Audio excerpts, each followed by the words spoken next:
আমন্ত্রণ জানাই সবাইকে। আশা করি সবাই ভালো আছেন। তো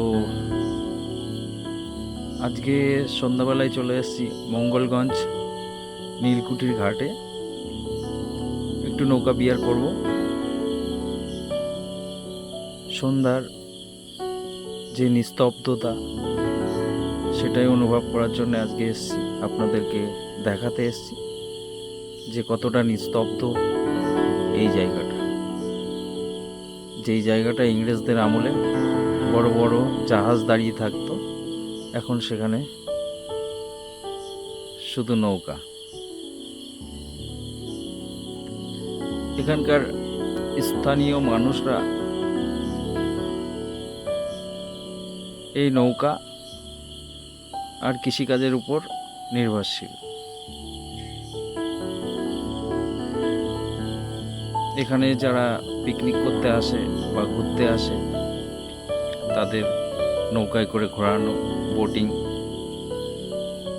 এ থেকেই নির্ভরশীল।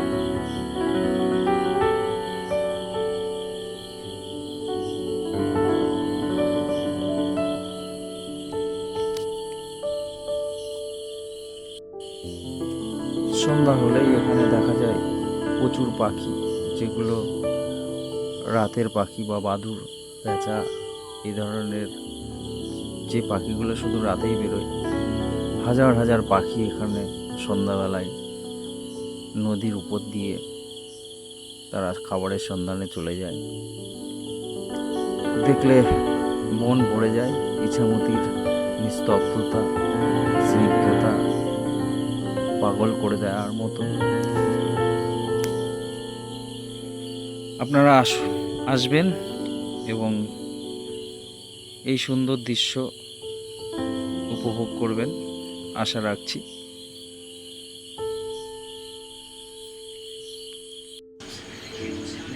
এখানে কিন্তু অনেক ধরনের জাল এখন পাতা আছে, কিন্তু মাছ সেভাবে হচ্ছে না। চায়না জাল, যেগুলো জলের তলায় আছে, অল্প কিছু মাছ হচ্ছে, কিন্তু বৃষ্টি হলে মাছের পরিমাণটা অনেক বেশি হয়। আপনাদের আগামী দিনে আমি জাল পাতা মাছ ধরা ভিডিওগুলো আপনাদেরকে দেখাবো। তো সঙ্গে থাকবেন। আমাদের মাঝি ভাই কোনো জ্যাম নেই, ধীরে ধীরে নৌকাটাকে বাড়াচ্ছে।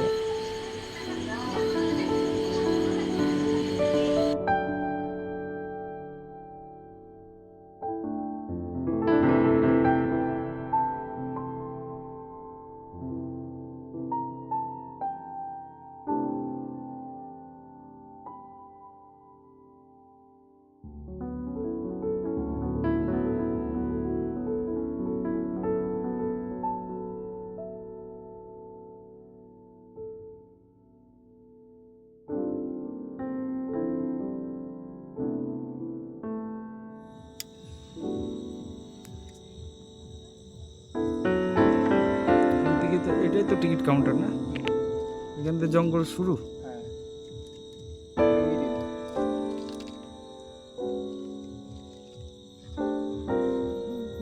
কচুরিপানা এসব বোঝাই হয়ে গেছে।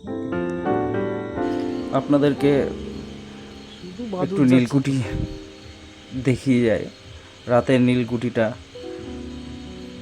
এখানে কোনো বিদ্যুৎ নেই, কোনো আলো নেই, অন্ধকার।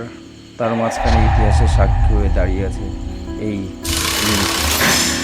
কত নির্মম অত্যাচার এখানে চলছে।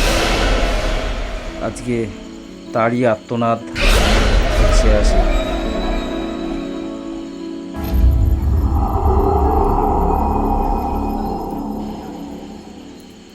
বিদায় নিচ্ছি, ভালো থাকবেন সবাই, অনেক শুভকামনা।